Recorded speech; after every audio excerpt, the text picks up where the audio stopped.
What's up, beautiful people? I'm Nathaniel Pearl. And I'm Sammy Sheva.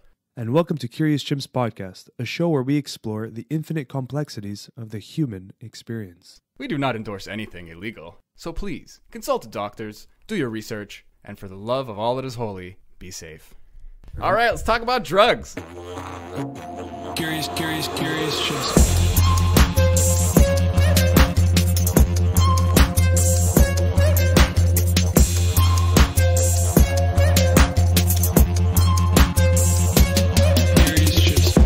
We got some guests on the podcast. I think it would probably be best if you introduce yourselves, and then we can go from there. And yeah, so hi. How you doing? Excellent. I'm Diane Baklor. I'm George Beck. And we are the founders of the POI Institute in Cabo San Lucas. Beautiful. And that's where you serve IBOGAINE under like a medical style setting for addiction therapy and all that stuff. Yes, that's where we do IBOGAINE treatment for addiction, PTSD, depression, anxiety, and spiritual healing. Wow, nice. The POI stands for Power of I? The power of I, which is twofold. That is the power of IBOGAINE and the power of yourself. Believe it or not, I actually didn't catch that. That's really good. I love that, yeah. Power of I was already really nice, but it's got a double meaning. Absolutely, and it's so appropriate for IBOGAINE and for any kind of recovery. I'll be honest. I stumbled across your Facebook page randomly because I was trying to network in the same communities in promoting this podcast, and I saw the POI Institute. I'm like, what is this? And then I just see like these before and after photos and videos of people explaining their experience, and I'm like, holy shit, this is incredible. This is exactly what I've been envisioning these kind of medicines can do, you know? And then they do. Yeah, and then seeing that there's an organization that's like pushing it out there and showing the benefits, especially with IBOGAINE, which is very controversial that you'll get into. The results speak for itself, you know? Yeah, they do. It's like a bit of a unicorn, in my opinion. I feel like there's a lot of talk of, especially lately, the last 10, 20 years, there's so much strength behind like psychedelic or like plant medicines in general. It doesn't necessarily have to be psychedelic, but IBOGAINE seems like the silver bullet. It seems like this really strong, even kind of less psychedelic in a sense, if I understand correctly. When people describe their trips, it's a little more grounded. Yeah, a little more about it's all inside. It's all introspective. It's the only, and we're not experts in all the psychedelics, but from what we understand, IBOGAINE is the only psychedelic that's 100% an introspective trip. So it's like having a front row seat to your past. I mean, where in the world could you get a chance to have a front row seat to sort of rewind and get rid of what you want to get rid of, keep what you want to keep, make peace with. It's just really, it's an incredible journey. Yeah, there's a lot of psychological therapy that involves a kind of like almost like getting into hypnosis and kind of like really revisiting your past and recontextualizing it or understanding it from your present so that it doesn't like control you or affect you in that sense. And you're kind of behind the glass, like you're safe because it is the past. It informs who you are, but it doesn't have to control who you are. And to understand it better and to understand it that way with that kind of space, then you can really take control instead of having this momentum. And on top of that, I mean, like that's a huge thing right there. We could talk about that forever. Sure. But then there's also like, it just scrubs your brain clean if you're like addicted to opiates or something like that. Like that's true. This is a freaking miracle. Like it actually resets the receptors to a pre-addictive state, which is just incredible. So talk about twofold, the power of I twofold, well, IBOGAINE twofold in that it not only resets the receptors to the brain, but then it also gives you a life review for you to figure out maybe what caused you to be depressed, to have anxiety, to turn to drugs, to numb. So it's really pretty incredible. It's like 20 years of therapy in one day, pretty much. And what blows my mind is from when we spoke last week on the phone, is you said that there's almost no, what's the word I'm looking for? I'm blanking out. Withdrawal symptoms from after taking it. It's like, it is not only a psychological change, but chemically, there's no need for withdrawal symptoms physically. Maybe you can go into more detail on why that. I was addicted to pain pills for 14 years, taking almost 200 milligrams a day, and then I got on Suboxone, which is the United States answer to addiction, which is just replacing one with another. Yeah, and that's only approved for 14 days, but then they keep it on you to keep you on it for years, because they make money off of it. But what it also does, it also tears your body down. Everybody's different. Some people will lose their teeth. Some people, your bones get brittle. I had a lot of stomach and intestine issues from it over time. So I had to figure out how to get off of it. And it's almost impossible to get off.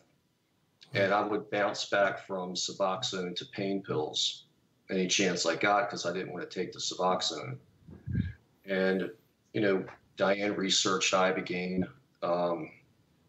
for a while, almost a year. And then we went to Mexico to do it. And I was the biggest skeptic, because I'm like, there's no fucking way this is going to make me stop taking these pills. It's impossible, because it's that's the first thing you think about when you wake up, is taking your medicine. Nothing else matters. It's just, that's all that you think about. And then you got to think about, if I don't have them tomorrow, what am I going to do? So it's just, it controls your life, and that's what they want. That's what they wanted to do. So going forward, we go down to Mexico. Should I go into like the whole? Okay, listen. So if I interrupt, yeah, sure. Yeah, it's not really called interruption. I call it enhancing. Beautiful. Okay? You guys are the team. Yeah.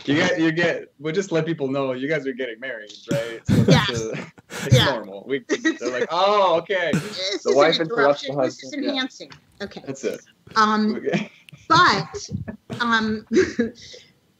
when I first shared this with him, he looked at me like I had two heads. Yeah, sure. I'm going to take this, and I've been struggling now for 15, 16 years, and I'm going to take this and wake up and have no issues. Whatever.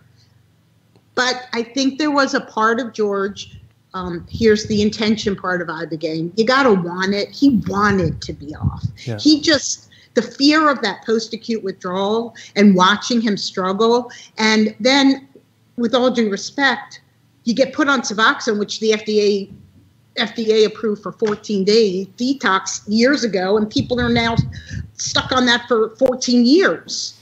And so in his effort to get off, he went on Suboxone. But Suboxone's a long-acting opiate, as is methadone and Subutex and now Vivitrol, the shot. And so they were replacing short-acting with long-acting, and then these people can't get off. So he was in worse shape on the Suboxone than he was on the short-acting pills that he originally got addicted to from an injury years earlier. Wow. So I'll let George continue. I'm back. Yeah, okay. You're back. So you can walk us through the whole process. We get to Mexico, and it's an hour and a half drive to this place. We get there, it's pitch black. We knock on the door. Somebody opens the door and then looks at us and slams it closed and walks away. And I'm looking at her like, we just got screwed. We wired $10,000 to this person. We don't know where the hell we are. And so we bang on the door. The lady comes back, opens it up, and then still walks away and just leaves the door open. Okay. And then we see people sitting further in the house, and the one guy says, yeah, you're in the right place. So we walk in, and just a bunch of people sitting around, chain smoking cigarettes and talking, and so then but the guy they did brag about that IBOGAINE worked, because otherwise he would have been on a plane home. Okay. He would have been done. Okay. And this one guy I talked to was 3 days from after getting treated, and he was taking 1,200 milligrams a day of oxycodone. Oh, okay. And it was unbelievable. Wait a minute. What was he taking? No, he was spending $1,200 a day. Okay, I was like, I'm not a doctor, but that would kill a guy. Yeah, it was $1,200. It was a couple hundred milligrams he was taking. They weigh more than I ever thought of taking, but he was spending over 1,000 a day. Wow. Yeah, 1,200 a day habit. Wow. You know, it's crazy. So, jeez. But I'm looking at him sitting there like, there's no way. You know, there's no way this guy's telling me the truth. You know, because he looks so normal. So we met the guy finally that, you know, owned the place, and then what did we do, Diane? We came back the next day or something. Well, George walked out of there and said, "I'm not staying here." Yeah, the place was nasty. What do you mean you're not staying here? Did you see it? These people are running around. I don't care. I'm not staying here. And I'm not sharing a room with somebody in a single bed guy next to me talking or crying or screaming, blah, blah, blah. I'm like, George, we just wired $10,000. What do you mean? So long story short, we convinced the gentleman to still treat him, dose him, and we ended up going and getting a hotel where I spent the next 10 days watching George like a hawk. But hindsight, it was the best thing we ever did, because what we learned from that is that as much as IBOGAINE is incredible, there's also something to be said for the setting of where you do it. And doing it in a peaceful, tranquil environment where you have the space to reflect and the time without interference of anybody was huge for him. You know, so I'd leave him alone during the day, check on him, and then come back and then take him out for a little walk, come back 10 days later. Wow. I mean, he came back, and his clients, he was a personal trainer for 25 years and an MPC judge, never missed a day of work, even on the pills. He was a functioning addict. Basically a functioning addict, never missed work. It gave me energy. Okay. But he came back, and people were like, one woman said to him, You went on vacation to have a facelift, didn't you? You had a facelift. Wow. And he's like, what? And that's when he decided to come clean. He was like, no. And he would call me, you know, weeks and months later and go, he called me from the gym, and he's like, Diane, my cheeks hurt so much. I'm like, what are you talking? From smiling. Yeah, it's crazy. But going back to when they did treat me, still, when I was there, I was like, there's no way this shit's going to work. It's impossible. So, you know, you take the pills, you lay back, you got an IV in, you listen to some music, non-descriptive music. And, you know, I basically thought I was there for about an hour and a half, 2 hours, but it was really like 9 hours. So time goes really, there's no concept in time. It just goes, you don't feel it. But, you know, when I left, the crazy thing was there was no urge to take any medication. Like, it was totally gone. Like, and I had 40 pills back at the hotel in case, you know, this crashed. You know, you were prepared. They stayed in the safe the whole time, and never had an urge to look at them or touch them. And still to this day, there's no craving, no nothing. But so what changed, at least at the conscious level, during this experience? What clicked, if there was a click per se, or was it really just the whole experience just set you on the right track afterwards?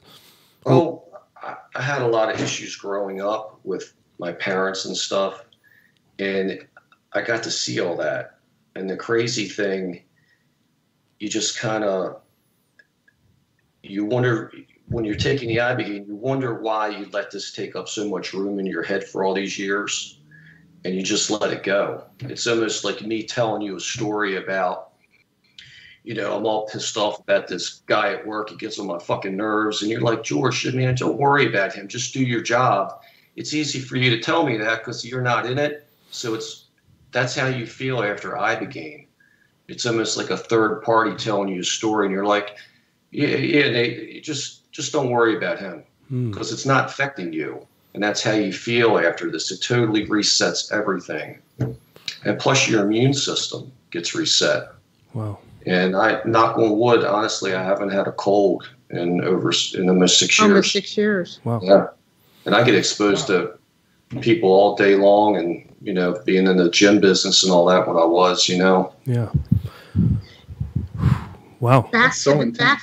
back to that a minute. So he gets done, and we get home, and he's like, "Oh my God, do you see how red the stop sign is?" Yeah, everything reboots. It's weird. All the Noise, senses, colors. taste, everything resets. It's really incredible. Wow. And 6 years later, here he is. And what happened is that woman that asked George if he had a facelift, after he shared with her his deep, dark secret, she shared her deep, dark secret. And hers was that her stepson had been a heroin addict for years and years. And finally, 5 years ago, they had to tough love him, and they kicked him out. And they came from a beautiful home, beautiful family. They had had enough. The lying, the cheating, the stealing. And they said, she told George, he's living in a homeless shelter. He's on the streets of Baltimore City on methadone. And do you think this would help him? And George said, yeah, I really do. Long story short, George and I ended up going down to that homeless shelter, taking him for his last methadone treatment, and with his stepmom, who took money out of her 401k to do this for him, we flew back down to Mexico. And this is a kid that had spent 5 years homeless. He'd wake up every morning in a homeless shelter, go get his methadone, and then walk to the library, get online, look for jobs, couldn't get a job, couldn't do anything, and then have to be back at the homeless shelter by 4 o'clock to secure a bed. Yeah. So he wasn't on the street. Wow. And he had a suicide date of April of 2017. He was going to hang himself at the Sheraton Hotel in Baltimore. And we took him in January. And let's fast forward. I get the chills even now. Let's fast forward to today. So today he's a finance manager at a car dealership, doing extremely well. Wow. Has a baby boy and buying his first house. Wow. Yeah. What do you? And this was after he worked with IBOGAINE. Yep. 100% IBOGAINE. 100%. So you guys took him. You took him from his bad situation. You brought him to. Was it your center at the time, or you brought him to where George went? Nope. It was not our center at the time. Okay. But we had started taking people and that's what ended up happening. We realized that we started sharing it with people, and then we started referring people, and some people had really great experiences and some people didn't, based on the people that were there at the time, just different things. Yeah. And one of the people that we ended up sending said, you guys are just so passionate about this. Have you thought about doing it? And there's nothing on the west coast of Mexico, and there's so many people in need. And what we realized is it also had to be done differently. It had to be done in a very small, intimate setting, giving people their privacy. So our facilities, we only take 2 to 4 people at a time. That's the most. We have an RN that lives on the property with us. We live on the property, so we are here 24/7 with the patients. Okay. They each have their own private room, their own private bathroom, and time to be, just to be. Yeah. And so you got to have your own space. That's a big thing going through this, because there's the first couple days you're basically resting because your body feels like it was unplugged and it's plugged back in, and now it's all starting to light up again. And there's so some need some days to process things, so to have somebody else in a room with you, like this one guy was telling this other guy the earth was flat, and kept arguing with him about it. You don't want that kind of shit going on. You don't want that around you when you're that vulnerable. That's how we really realized we're going to do this. And we spent 2 years researching. If we were going to do this, everyone had to have their own space, and everyone needed the tension, because he was going crazy being in a room with this kid telling him that the earth was flat, the world was flat. I mean, it was crazy. And I can imagine you guys did like the philosophy behind what you're talking about is genius, but so obvious is that the setting is so important when you're dealing with powerful medicines like this. And that can differentiate between a very meaningful and life-changing experience to an actual very negative and destroying experience is really just your intention and your setting. And that's so many people overlook that. And that's what breaks my heart, is because a lot of these medicines, whether it's ibogaine, ayahuasca, or mushrooms, whatever, the setting needs to be honored just as much as the medicine. 100%. Yeah. And it's your intention, it's your mindset that it's something you want. For the addiction purposes of ibogaine, it really can't be done as an intervention. The person really has to want it. Will they get some benefit? Maybe, but to really be able to let go, there has to be an intention for them, and they have to respect the process and the space that they're in, that they want to do this. It's hugely important. And to listen to the message that ibogaine gives, because there's a message. Wow. It's a message for everybody. Is it different for everybody, or is it really just like a kind of jet fuel to the direction that you want, which is why you need to want to change? Here's my philosophy on, and this is not my quote. ibogaine does not necessarily give you what you want, but it gives you what you need. Yeah. And that resonates, big time. I gotta say, everybody's different. It's just going to do what it's going to do. It's kind of magical, you can't explain it. About 75% of people have visions, and then some don't, or some don't remember that they've had them, the subconscious. Mm-hmm. And some hear, some have audio, some don't have audio. It is an awake-like, dream-like state. So when you're under, if you close your eyes, you're in. You open your eyes, you're out. So, which is pretty neat. So like if you're in the movie theater and you have to leave to go to the bathroom, it stops. You go back in, it plays. That's sort of what. That's sort of what. That's kind of comforting to hear. Oh yeah. So there are people that say, "Oh my, I'm really scared. I don't want to." First of all, anything that you see or experience, it's the past. You already did. Yeah. You already experienced the worst. So it's sort of nice that that you realize that really, if you can just let go and let it show you, you can make the decisions what's important to you to keep and hold on to, what to make peace with, what to let go of, what to possibly go home and work on afterwards, with someone, things that might have come up that you didn't realize bother you, that were, our brains have a way of protecting us and locking things away in your subconscious. Yeah. And you don't realize until something like this that, oh my gosh, So is this George is a perfect example of that. Is this giving you like this subjective point of view of your entire life up until that moment? And you can just, like the way George described it, is like someone telling you a story, but there's no attachment to the story. And that's why these people are, and you also, George, were able to work through whatever was going on. Yeah. Because you weren't attached to it. It just goes away. You remember, see, the thing is, you're always in control while doing this. If you wake up or just open your eyes, you're not, like with other kind of things you might take, you might not know what's going on. You always know what's going on with ibogaine. It's not going to put you in a state where if somebody's moving your arms around, you're not going to know, okay. Or touching you. You're aware of that. You're there. Okay. But you're separated from the ego. You're like an observer. So you get to see the past from the present, but you get to watch. Wow. Yeah. I got to ask, like, in terms, just to kind of compare in terms of other plant medicines, is this gentle? Is that like is this? No. Okay. I know. It's not. I forgot you can see my face. Like, what's your definition of gentle? Like, well, that's a good question. Okay, let's say something like salvia will or if you smoke something like DMT, you're going through a washing machine, and it's like you're almost being traumatized, but it's you could pull something out of it. And then something like ayahuasca is more gentle, and it has that kind of close your eyes and get into it, but open your eyes and kind of be back in the room. So, and it's more grounded. It's more about you. It's more about your past, more about what you need to hear, and less about everything. So then I'm wondering with Iboga, or like with ibogaine, is it you have that choice? You can open your eyes, like you said, literally, but then when you close your eyes, like you're getting a download. Like, is it like emotionally exhausting? Is it physically like intense? Is it like?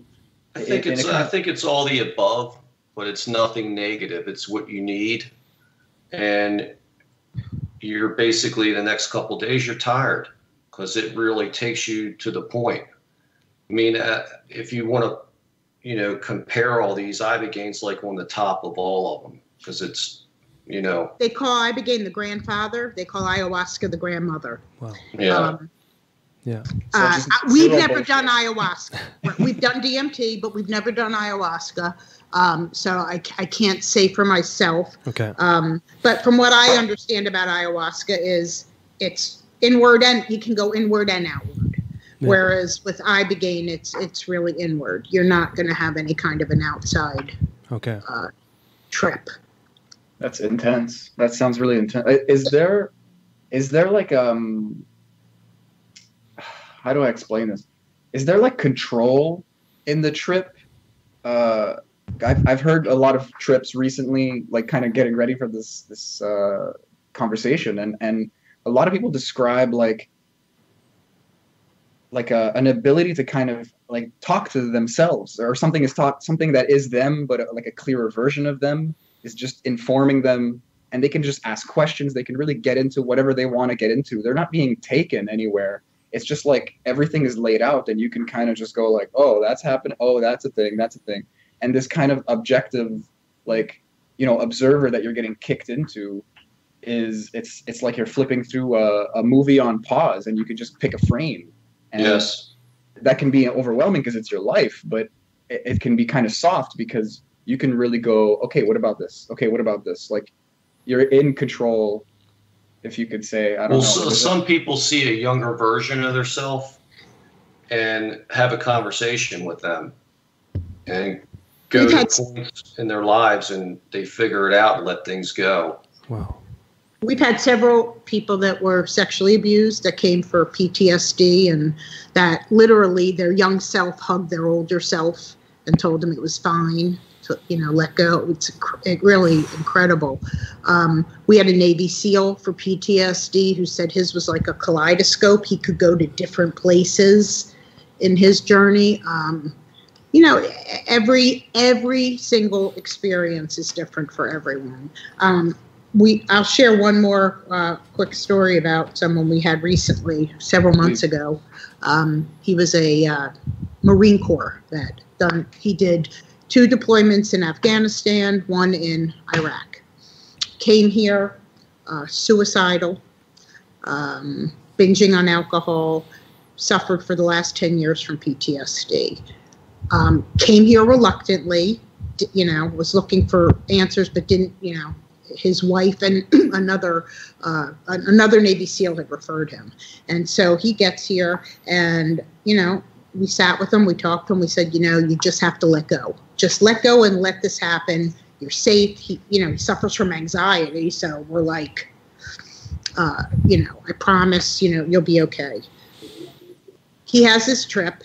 The next day, he's sitting in the hot tub. I go over and I talk to him, and I said, are you all right?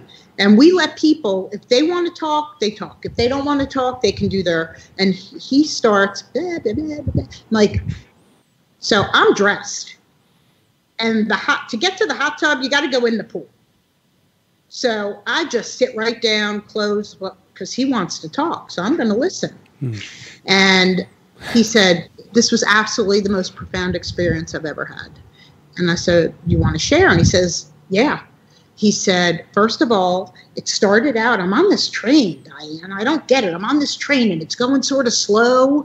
And then I remember you saying, just let go. And as that happened, stuff started falling off the back of the train, and it starts going faster and faster. And then I get off the train, and there's my buddy.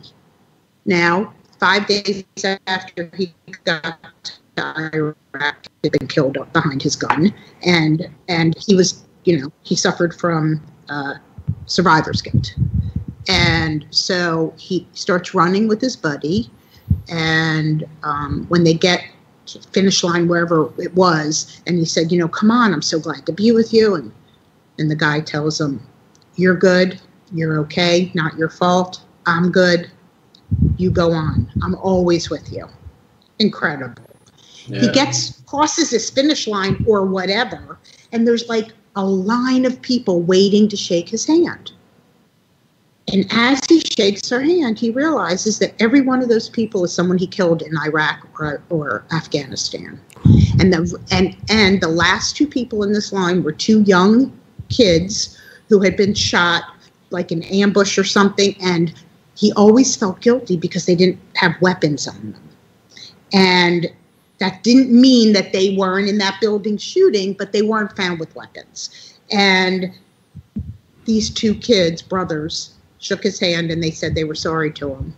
And he shook their hand and he said, I made peace with everyone and everything I had to during my journey. And knock on wood, he's doing incredible. He is another one that looks like he had a facelift. He's only in his 30s. He left with all the anxiety out of his face, crow's feet gone. I mean, 10 days, and it's just unbelievable.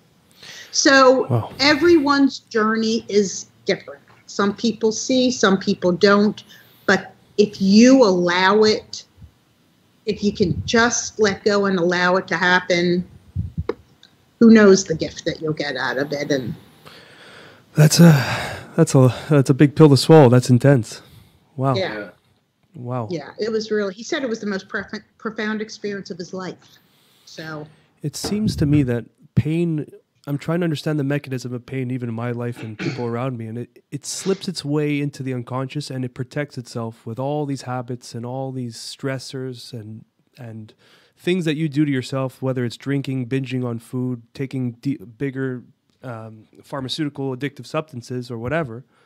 And it's all because the pain is hiding under those walls that it puts up.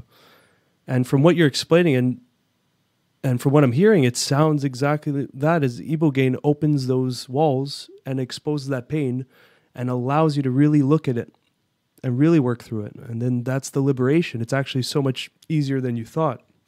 You just have to let go and look at it. Well, and when you experience something the second time by being the spectator, you realize that maybe your interpretation, either as a child or whenever, that maybe it's not as bad as it was, or maybe it's time to let go of it. Yeah. It can be all different. That how long are you going to allow this to take up space in your brain where you could free up for so many more positive? You know, I use the example of the rear view mirror versus the what's it called? Windshield. Thank you. Yeah. See, aren't we good together? It's beautiful. So, think about how big the windshield is and think about how big the rear view mirror is. Yeah. That's how much on the past. That's your past. This is your future. So, yeah, you have to remember there's certain things that it's important, but the big picture's ahead of you. And what you do and what you can do with it. I love that analogy because in just my mind is if you're focusing on the little mirror, you're not even seeing what's in front of you. Correct. Correct.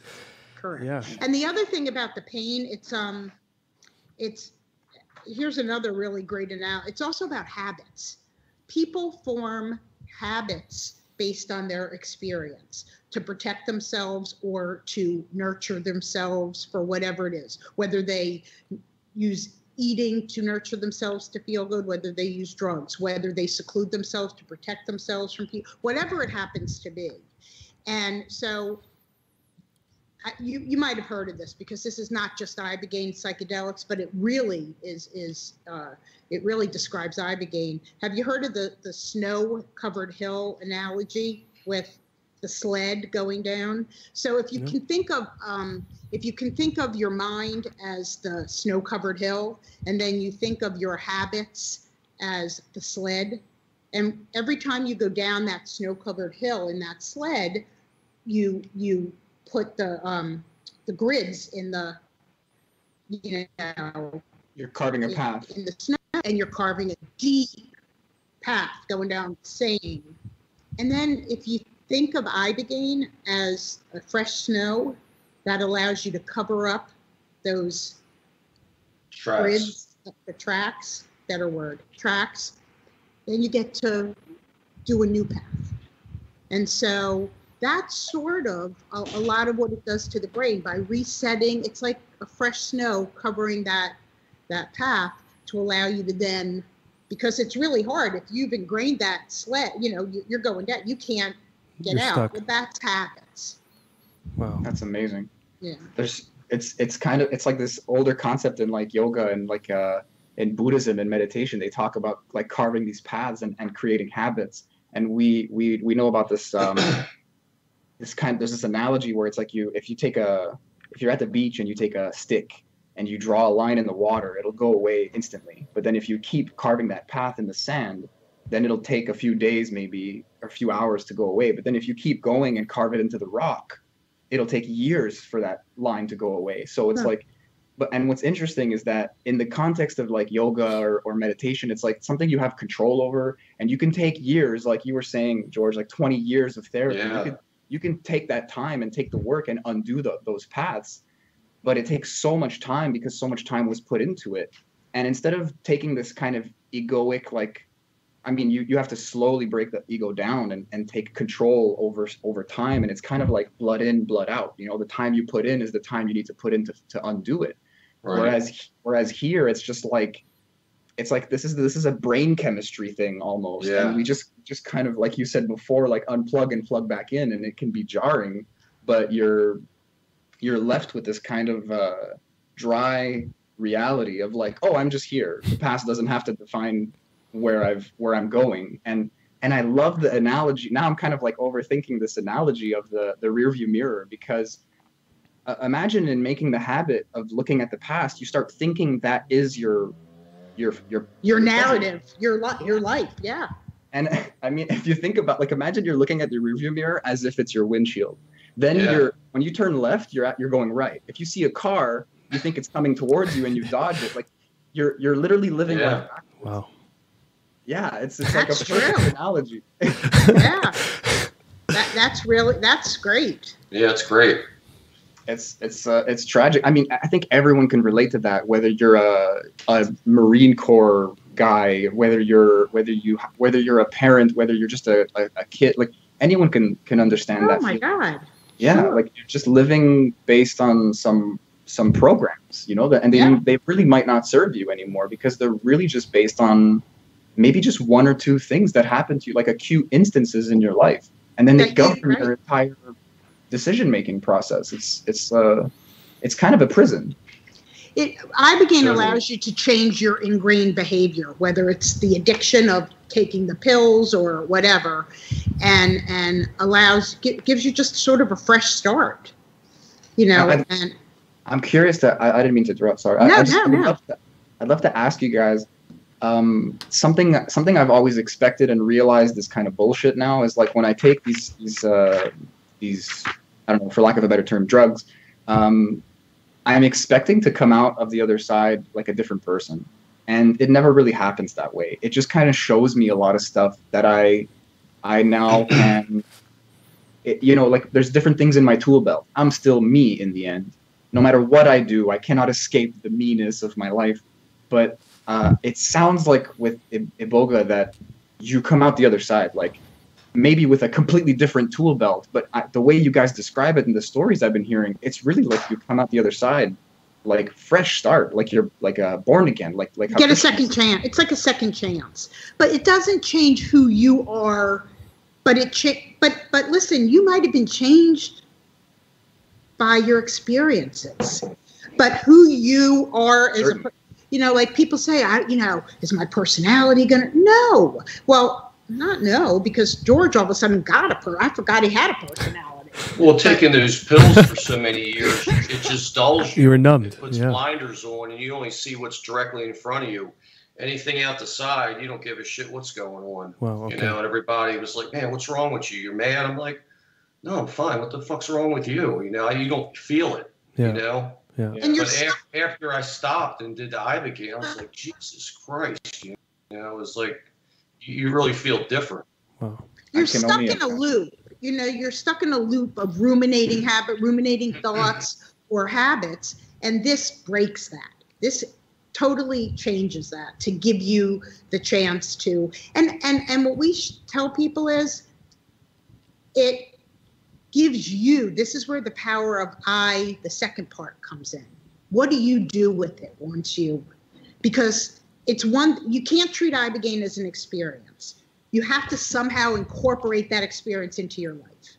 What did you get out of it, to be able to move forward? Some people need aftercare. Some people, so much comes up, they need to go to therapy afterwards, and discuss what are these underlying issues came up that they can now work through.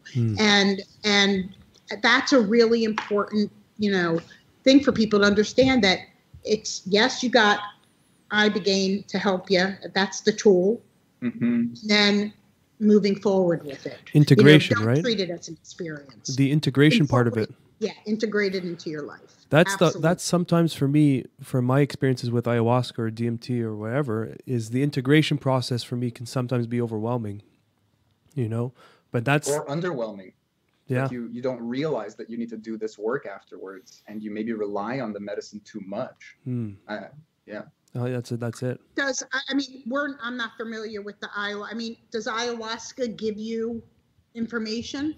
My cousin once called me and said she does ayahuasca a lot with a shaman, and she said, "Oh my God, I saw Aunt Doris," which is my mother. Okay. She said, "I just wanted to make sure Callie, my daughter, was okay." I'm like, "What?" "Well, Aunt Doris said to check on her." I'm like, "Okay, she's okay," and I did. I wish I talked to my mother, but so I don't know. Is that, does ayahuasca give you?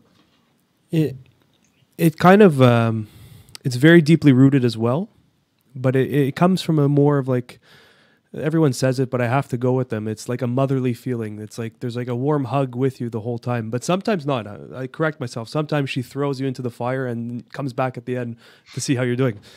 Yeah, well, the Father really gives it to you. But for ayahuasca, it's very ancestral, and ancestral, and yeah, definitely not ancestral. I was like, what did he just say? I'm like, that's the wrong choice of words. Ancestral and internal. So you do work through a lot of things, and there's plenty of time to go through, because it's a long 6-hour experience. So there is time for self-thought and work. But then when it's gone, and then you're back into reality. And sometimes I guess that's the hard part, is to incorporate all those things and to follow the lessons that you were given. And sometimes you forget, be frankly, like there's so much information given to you. Sure. We give people journals because things come to them. This can go on for hours, sometimes days for people. The other difference is, and I'm not sure, ibogaine is given. ibogaine as we do it now. There's root bark. There's 3 forms of ibogaine. So there's the root bark, which is what people might do in a group setting or things like that. But ibogaine TA and ibogaine HCl, ibogaine. So ibogaine comes from a bush in Africa, and it's made up of 12 alkalines. So HCl ibogaine is made up of 1 alkaline, and that's the purest. That's like the coconut water to the coconut. And then there's what's called total alkaline, which is made up of 4 alkalines, and that's TA. And so we happen to use both. Very few facilities use both. Most use HCl. We use both because we have discovered that the combination of both a lot. HCl is really great at interrupting the addiction and resetting for depression, anxiety, physical ailment. They're actually using it to do studies for Parkinson's disease in the U.S. But TA is more the spiritual component. So because most people that suffer from anxiety, depression, addiction, whatever, something happened somewhere. So the TA, it's a great combination of the two. So 95% of our patients, there's a combination, and every patient's different. There's no standard amount. It's based on addiction. It's based on pre-existing conditions. It's based on weight. So everyone gets a different amount. Nobody is the same. It's based on their situation and customized to. And okay, here we go with my first senior moment. I forgot why I was telling you. Anybody want to plug in and tell me what I It broke up a little bit when you were talking. But what was that? Why was my reason for? Because ibogaine is done individually.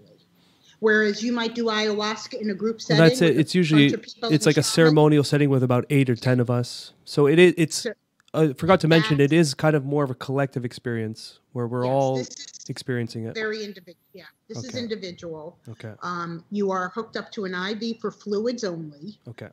Ibogaine's given capsule form. So I don't want people to mistake that it's given in an IV. Okay. And you're hooked up to an ECG machine because it is cardiotaxic. Okay. So you have to monitor someone's heart. There's a registered nurse with patient the whole time. And they're in their room in a comfortable atmosphere, headphones, listening to nondescript music. You want to have a blank slate. You don't want them to hear anything from the outside. You want them to be able to go internal. Okay. So you want to give them something they can't relate to, cover their eyes, and just let them go. Just be with them. But it's all individual. No, it's never done in a group setting or. Okay, that's a main difference, because ayahuasca almost feels like you need the group. Mm-hmm. Yeah. Yeah. That's a big difference that I might be able to point out. Is like ayahuasca, we were talking about how it brings up this kind of ancestral mentality. Ancestral. You really ancestral. And ancestral. There's this idea, or it's a feeling, and again, the visuals or the conversations you might have. It's a lot based on who you are, based on where you come from, and there's a lot of medicine in that, in iboga or in ibogaine or in ayahuasca and DMT. Sure. But there is this theme sort of that, like, you come from the earth, you come from your mother and her mother and her mother and your father. Everything is you're a part of this ecosystem. Whereas ibogaine, there's such this introspection that happens that you really want to kind of allow that. You want to fan those flames sort of, and kind of put a blindfold so that this person can really explore this inner space with no interruptions or something, or no influence. I'm really curious, like, if you can step by step it. You guys, you've already touched on a lot of it already, but like, what's the protocol, if you will? Like, what's the path that someone takes if they come to you and go through this whole experience? Like, what's the 1 to 10 kind of steps? Me, George? Please. Because if I start, she's gonna talk. I don't know. Interrupt each other. It's cool. I don't know what you're talking about. Feel free to enhance the conversation as I go. You know what? You can also explain, because your first experience that you talked about and how it wasn't like ideal. You can get into what you would have done differently, or what you do differently, or what other places do. Because, like, I've heard of this one place that's practically like a spa.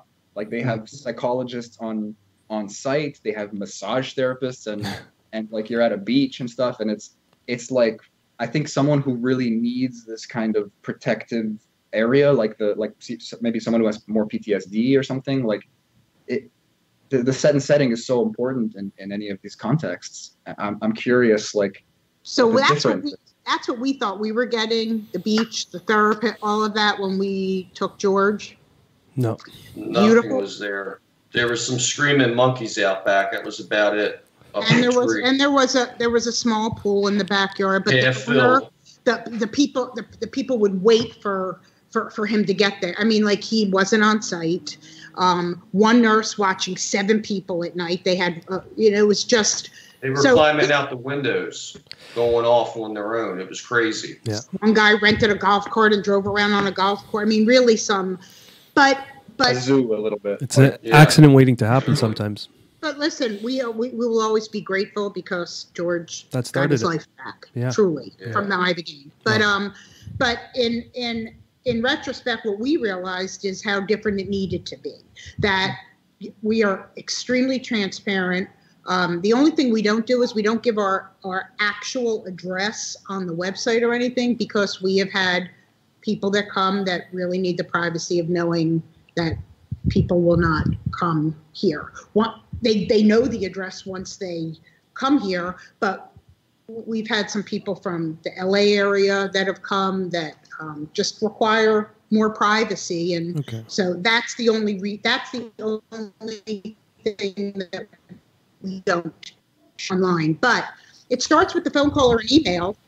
Oh, I just heard that. It starts with a phone call or an email, and we do an online interview and do an entire medical history background, history on health conditions, on any past and current medications, things like that.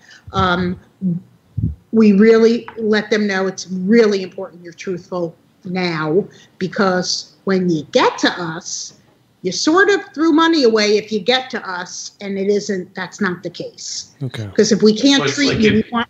Yeah, if they tell you they're taking this, and then when they get to you, when they come to us, well, I'm taking this, this, this, and this, it throws the whole thing off. It could be a Or contraindication. if they have a heart condition, or Yeah. if they have Hep C, things like that, because ibogaine is metabolized through the liver. Doesn't mean we can't treat you.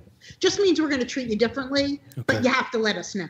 Okay. So that starts with that. Once people come to us, they get off the plane. George and I personally pick every patient up at the airport ourselves. After that hour-and-a-half taxi ride where we went, we said that was the first thing we realized, that is just not good. You have to go to stresses you out. Go to another country. What else going on? Yeah. And you're dealing That's with good. people that have anxiety, depression, PTSD, or they're addicts, and you bring them into a foreign country and then tell them, get a cab and get here. Yeah. Not good. So we personally pick them up at the airport. We exchange photographs so they know that we're not going to kidnap them, and we know we're not picking up, a rapist or something. Yeah. So we literally, he's outside. He's outside. I'm inside the airport. They get through customs. I'm there. Get back here, drop their stuff off, immediately go to the hospital, do full lab workup. Lab workup is done here for lots of reasons, mostly because we want to know it's a moment in time, and we want to know the moment in time when you're here. Okay. Because you can tell us you took this, this, and this, and then you could get your blood work from home, and then you got on the plane, and God knows what you did. Something changed. Yeah. Yeah, even if you don't have an addiction, but you drink a lot of alcohol, you're nervous, so you drink on the plane, and then we're going to give you ibogaine, and your liver could be compromised for 24 hours. Wow. So we full lab workup, come back here, nurse does an EKG, wait for the results. Everything's fine. The next day, people undergo their ibogaine. It's called a flood dose. Okay. So, and then that's usually around, 9 in the morning or whatever. Empty stomach. They have a nice dinner the night before. Next morning they wake up and given an IV for fluids, put on an ECG machine, monitored for a little while, and then over a 3 to 4 hour period, typically, they will get the ibogaine.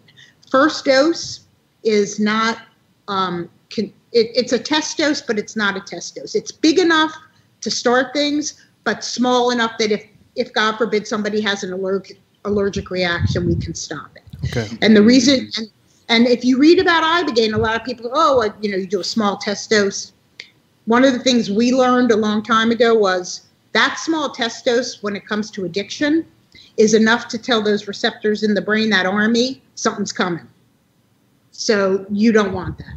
Okay. You want to give them enough that you overpower the army, but not so much that you can't. And then over a 3 to 4 hour period, they get their ibogaine, and then they're in their dreamlike state, their little ibogaine journey for anywhere from 4 to, we've had people 12 hours before we took them, off the IVs and stuff. We just keep them and it's just, glucose or things like that, but we want them to get their full experience without being interrupted. And that eliminates fear of their physical body. If they're dehydrated or if they don't know where they are, at least they know. I feel like for me personally, I would feel like completely at ease to just let go. I already do in ayahuasca and all that stuff, but there's always little things that, I didn't drink water, but I know I'll be okay because 6 hours I'll be fine. But knowing that you have all the bases covered, it's just you, it can release you. You know, nothing to hold on to fear. Right. That's and they're in beautiful. the comfort of, most patients are in the comfort of their own room. We do have a flood dose room for people that have a little bit more, maybe pre-existing conditions that might have like arrhythmias or things like that, where we need a single bed and the nurse needs to have closer control versus king size bed, bigger room. Okay. But most of the patients, privacy of their room. It's a beautiful room. They have their own bathroom. They'll get up to go to the bathroom. Nurse will, unhook them and take them in there. But so they feel comfortable because they've unpacked. This is their room for the next 5, 7, 10 days, whatever. Yeah. And they feel comfortable being able to just sort of let go. That's beautiful. After the experience, they spend you know, like George said, depending on the addiction or PTSD or whatever, some people, PTSD, depression, anxiety, are pretty much fine the next day.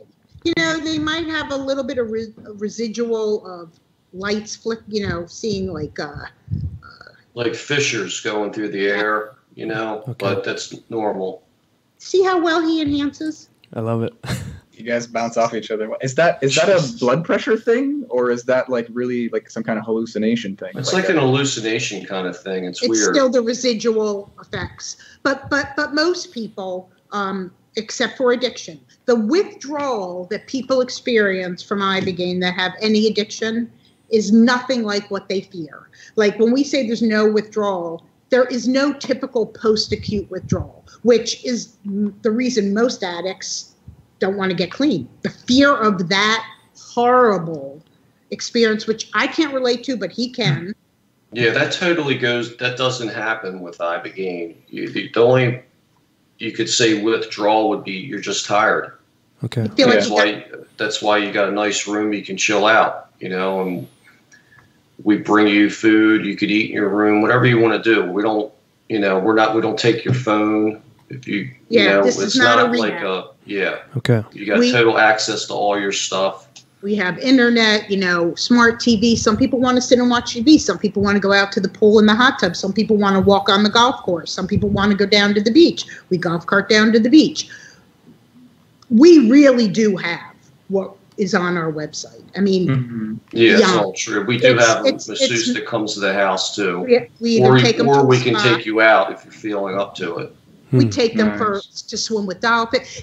That's the beauty also of resetting of everything, getting back to nature, getting people to appreciate life. So we'll take them to the beach. We'll either take them to swim with the dolphins, depending on the season. We'll take people whale watching. We'll go for boat rides. We go out to dinner. They'll get a massage either here or at the spa. So once they're feeling better, the idea is they come because they're broken or for whatever it is, detox, and leave like they were at a 5-star trip. Like they can really take this experience with them and know that life's good. Yeah, it's a bit of a vacation, but really after the ibogaine. Yeah, it's like an earned vacation. Ibogaine is not a vacation. No, I can't. You guys sound kind of like humble ushers, you know? It's like it's really not that bad. I don't know why Diane, you know, well, there's no pain involved. You know, it's just you're just going to see your shit basically, and you got to deal with it. There's no other way around it. It's just real. Yeah, it's all real, and you're basically going to see it, and you're going to say, okay, I understand. What's next? You just let it go. I guess some people might have there's nothing out there that can allow that we know of except ibogaine. Or years of therapy, like you said. Right. That always doesn't guarantee things. No, it's true. Yeah, I mean, there's a kind of solidity when it comes to a molecule or a certain kind of like a medicine, whereas a person like where you are in your state and like a psychiatrist or something or a psychologist, like it's there's so many variables, whereas you guys just seem to be kind of getting out of the way for the plant to do the work and taking care of everything else and being kind of a parent to whoever comes to you, even picking them up at the airport, like really being like we got you, and then the ibogaine's got us, you know, like we have like family dinners and stuff, you know, we sit around and talk, you know, it's like, you know, Diane and I stay in contact with all the patients still. Every patient that has ever been here, there's not probably every 2 weeks. There's texting or calling every single patient. We get Mother's Day, birthday wishes, Father's Day, you know, that's Daddy George, by the way. We call him Daddy here. And, you know, and we'll take them to the gym to work out even, you know, so it's very much, and a lot of people are in need of that, are in need of just a little TLC. Yeah. And so this is a very, I don't know that there's very many IBOGAINE facilities that are like us. First of all, we're so small and so intimate, and that it's a family style. You know, it's a retreat, but yet family style. You know, it does give you that resort kind of feel. Well, maybe a resort is more like a factory, you know, and even though it might have all the bells and whistles, you feel like you're being processed, whereas you guys have this maybe kind of like a bed and breakfast vibe. If I can Exactly. That's Yeah, it's a much better way to put it. That's the bed and breakfast and IBOGAINE. Right. And when I say that IBOGAINE isn't, you know, no, it's not. I don't want to scare people, but what I will say is that it is a, would I do it again? Yes. But a lot of the reasons that we do some of the things we do that we wish we didn't do in life has to do with something from our past. And a lot of us don't even realize it. One of the things I learned about George and I have been together since 2002. And then, you know, so all these years go by and he gets done.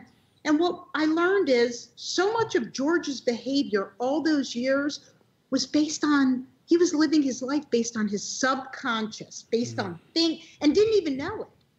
And once all of that stuff was gone, he was able to move forward consciously, make decisions. Like he didn't even know why he did some of the things he did. Like it just, and that was based on the trauma. So what I say is it's not a fun journey for most people in the sense that you're gonna revisit some things that may bother you. But the gift and the beauty is you're able now as this adult and as this spectator to make the decision what you do with that. You're not the same person back as when it happened, whether it was childhood or whatever it is. So now you can look at it as the spectator and say, it wasn't as bad as I remember, or it was, but you know what? It's okay, done. George went home and called his dad and said, I forgive you for everything. Wow. When he said, Diane, I don't know how many years, George, that you hadn't shook your father's hand? Christ, 40. Wow. Yeah. I'm not even 40 years old. Yeah. Wow. Thanks a lot for that.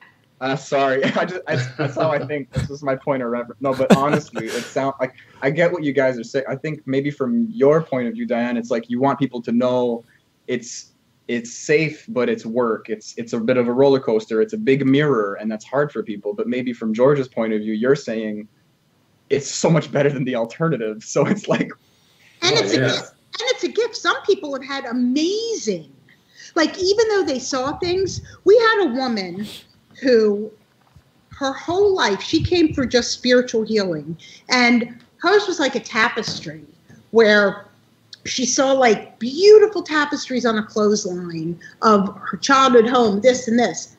She had also, unbeknownst to us, never shared it with us or anyone for that matter, I think, other than her husband, that she had had an abortion in her life, and she's religious.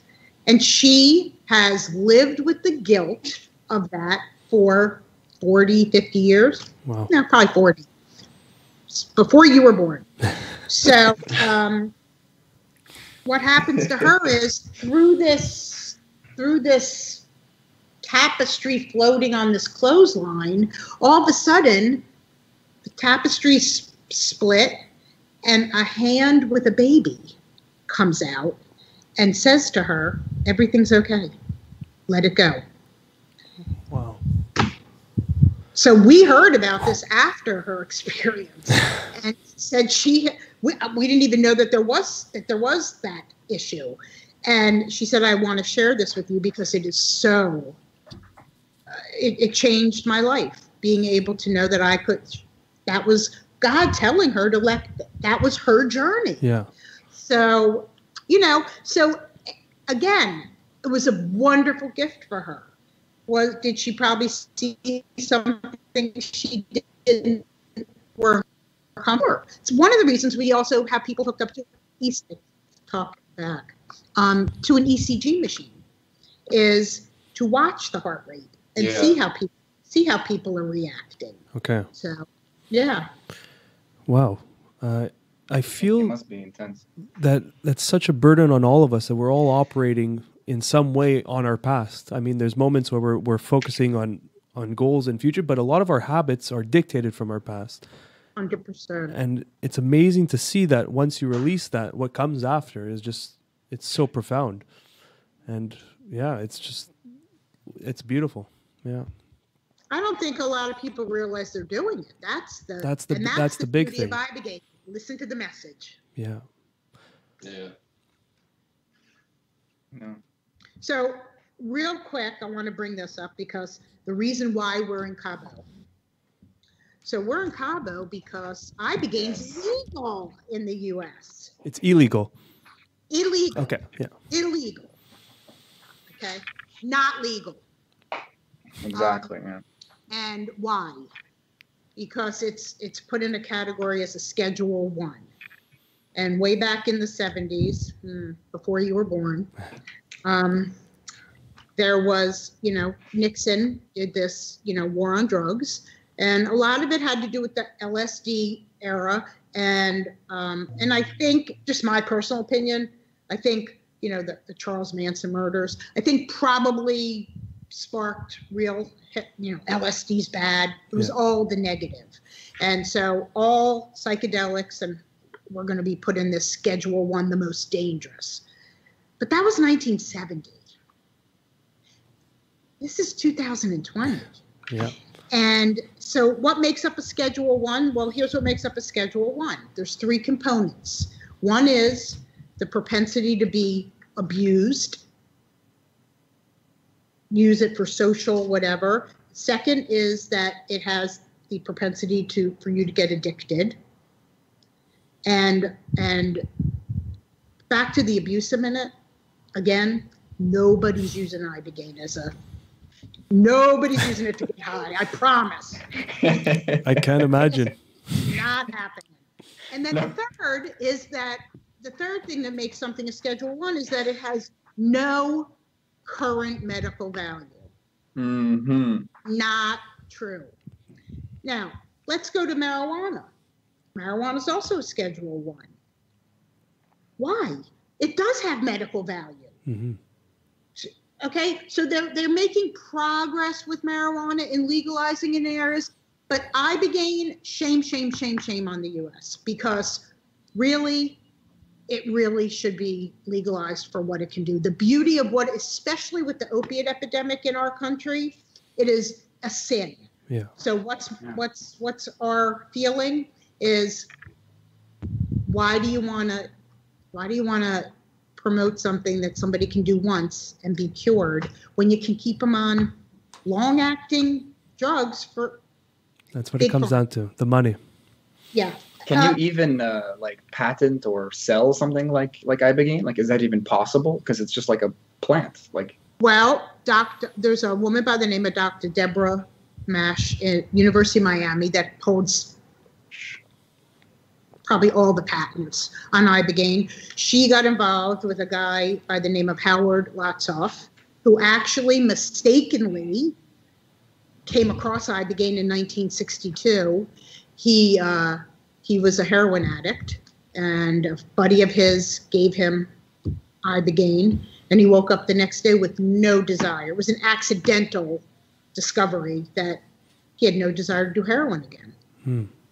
So they got together over the years to promote, and she had the FDA initially approve it in the 80s. They took it back. She moved to St. Kitts and opened up a clinic, ended up coming back to the University of Miami. She went to the state of Maryland 2 years ago and did a talk because the opiate epidemic, which is where we're from, is so prevalent. And right now, Johns Hopkins is doing a study on IBOGAINE for addiction, which will be finished in December of 2021.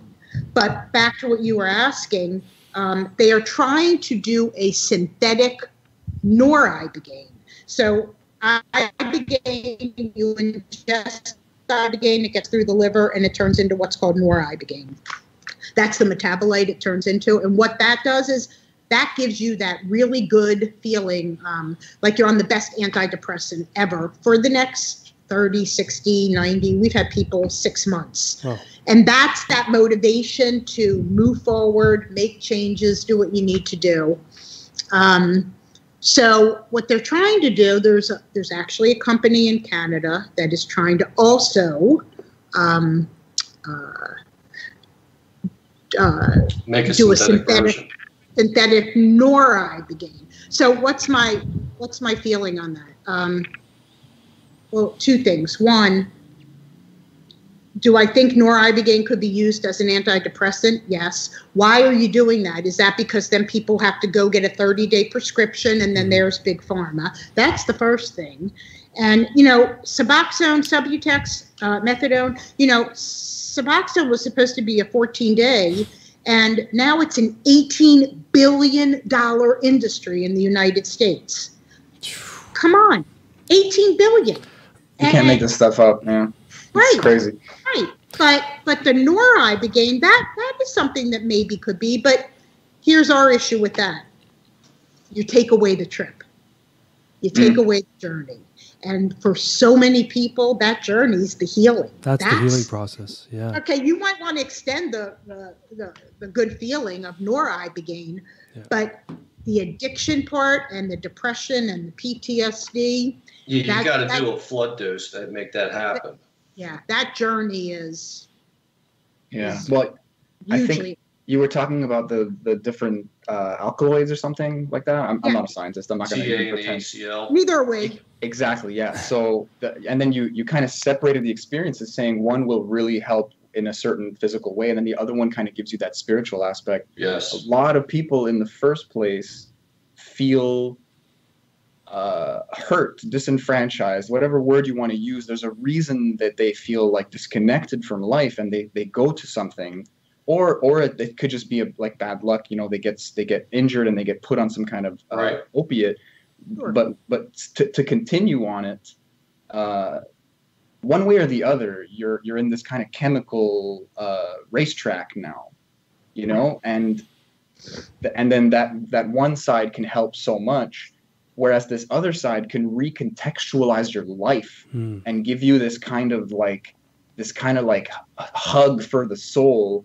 And they're taking that out, and then you're just gonna weed is not that addictive, but it gives you like good feelings, and that can become a habit. It can be anything can be addictive. Sure. So I'm personally I share your, let's call it skepticism. Like I have a fear pretty much that this could become disgustingly monetizable, because it's just a good feeling kind of drug thing. Whereas the plant, weed is actually a good example as well. People do these like THC extracts and stuff. Mm-hmm. Bigger, stronger, exaggerated concentrate that like fucks with you in a sense. And it's not the point, there's all these things happening at the same time. And in a way, it's kind of the same argument that we're making with set and setting. You can't just take the crown jewel out and think it's going to work the same. You gotta use the experience. 100%. Yeah. 100%. Yeah, you're right. 100%. And that's what I fear too, is that you see the trend is once they have a new medication, the money machine goes behind it, and they find a way to monetize it throughout the years. Yeah, and that's what's sad. I mean, I think that it would be. There's people that microdose on ibogaine. We will send people. We will have let them take some with them for microdosing to keep that nor-ibogaine good feeling. There's a lot of people that need it. What it does is it's sort of like that. It gives you the window to make changes. Okay. So if a lot of underlying stuff comes up, you have this window for the addict, get rid of phone numbers, if you want to do 12-step, find yourself a sponsor, do 12-step. If you want a therapist, go to a 28-day program. For people that have depression or anxiety or PTSD, some people just need to go back home and deal with a therapist or a counselor to work through it. It gives you that window where you're motivated, you're feeling good, and you want to make sure you make those changes if they need to be made while that window's open. So I could see where some people want to end that window, they microdose, or that is where the nor-ibogaine could come. But nothing can replace. I might talk, the trip, but it's incredible. I mean, my mother, I go to bed always hoping that I could hear her voice. You know, she died unexpectedly. That was a trauma for me. I saw her in my ibogaine journey. She didn't talk to me, but what she did do is she had died unexpectedly in my daughter's bed, and she sat up in bed.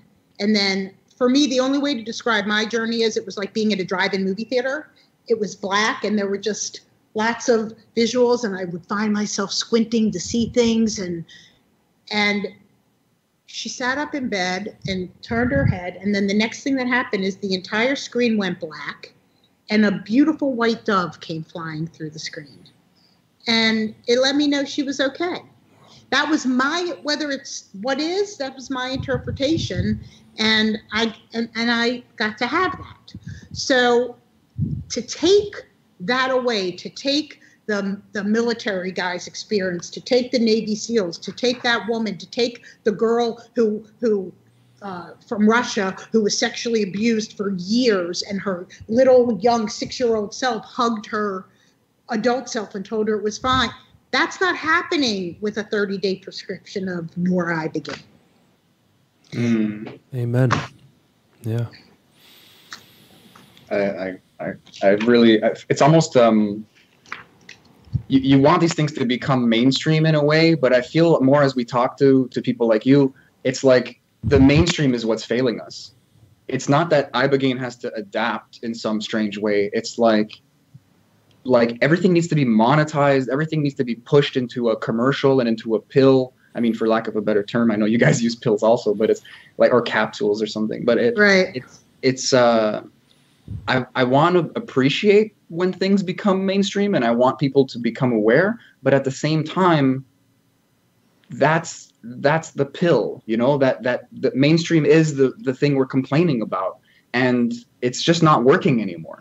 I don't want to attack all of society, but it feels criminal. It feels like a bastardization of this thing that I said at the beginning is like a magic silver bullet that is freaking fixing people. Right. in a crazy society where we're giving people freaking heroin, and like we're getting, like, you know, like it boggles the mind. It bothers. It boils the blood, you know. And then they're like, oh yeah, we could use this. We can utilize this. We can extract. We can take the soul out of it and just turn it into a cash cow. And it's like, exactly. Come on. And the funny thing is, I mean, for us, I was a successful real estate agent. We owned a gym together. I mean, we did not need to do this. This, we realized, became our journey as we started sharing the story. And it's a lot of work. We do it on a very small scale. So for us, it is not a cash cow. It is truly because we want to pay it forward. There are clinics that have, 4 bedrooms and 8 people. Yeah. We have 4 bedrooms and 4 people. So for us, we truly believe that this really has to be about caring about people and paying it forward and spreading the word that there is a solution. There is something that can help people. And we've had incredible success with it. I mean, just long-term incredible success. And to get calls from parents or spouses saying, thank you for giving us our child back, or there's just nothing. The reward is, and there's no monetary value on that. So I think that I'm okay with the idea. Maybe they want to do some kind of synthetic Ibogaine, but God, let this happen. Let that be phase 2. Let people have the journey. And I mean, our goal is that hopefully it does get approved at some point in the U.S. Who knows? I mean, you guys in Canada, it's approved. There's a few centers here. Yeah, but they've recently had to close any centers that were not doctor operated or medically, from what I understand. And I'm not very familiar with the Canadian, but we just had a patient from Canada that had research doing it in Canada, and And he came during this crisis at the beginning, came 2 weeks, quarantined at a Airbnb, came here for 2 weeks, then went back to Canada, and yesterday got to go home after quarantining 14 days in Canada. But he could not find a place because it was not, they had to close down the couple of places that he had heard of that because they didn't have a doctor or wasn't medically focused, something to that. So I think they've changed a little bit it is still legal, but I think there's some criteria and some guidelines they have to go by, which you should. Yeah. I was going to ask, like, I guess there is, you guys have a registered nurse, you're saying, and you do a lot of background checking. You want to, and really just for the safety of the patients. Right. Like, yeah. And if we need to, that we have a doctor that we send lab work. If there's any question, if there's anything up with the lab work or anything, we have a beautiful hospital that's less than a half a mile from here. That if God forbid, never happened, thank goodness, we have everything here we need. But yeah, it's extremely important that it's medically focused, and the patient is never out of our site during the flood dose. The nurse is with them the whole time. If the nurse needs a bathroom break, George and I are sitters, things like that. But other than that, and I think that's part of the safety for people, that they feel the comfort of knowing. Yeah, for sure. Yeah, we've had some people come to us and they had gotten treatment before, and the people left the room, and they left them in a room for 6 hours by themselves, or had somebody next to them while they were dosing, or were given. We believe in boosters on day 3 and day 7, depending on how long they're here, and places that are placebos or empty capsules with the boosters. Listen, there's a lot of ways you can cut corners with a treatment center. It should never be the IBOGAINE. I mean, cut corners with the facility or what you offer, but to cheat somebody, out of their, and so recovery, we have had a couple of people that came to us that way. We've also had a couple of people that we said, listen, don't bring that drug into the country because you'll detox, all right, but it'll be 3 years in a Mexican jail. Yeah. And sure enough, we had 2 stubborn people, one from Brooklyn, New York, and one from Maryland. And I'll tell you what, the Maryland girl, she knows that she holds the award for the worst one we've ever had. She showed up here. She had emptied out an eye makeup case and put her heroin, and literally was so scared of post-acute withdrawal that brought heroin into the country.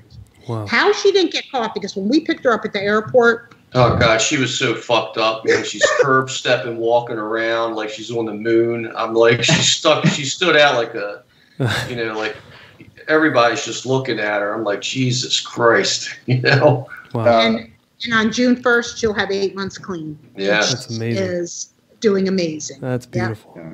Wow. Yeah. There's I think a lot of people are, even after all this information and all the evolution of the mentality behind mental illness, behind addiction, behind all these things that hold stigmas, people have a hard time understanding that, like, you're not like chasing a high at this point anymore. No, it's all maintenance.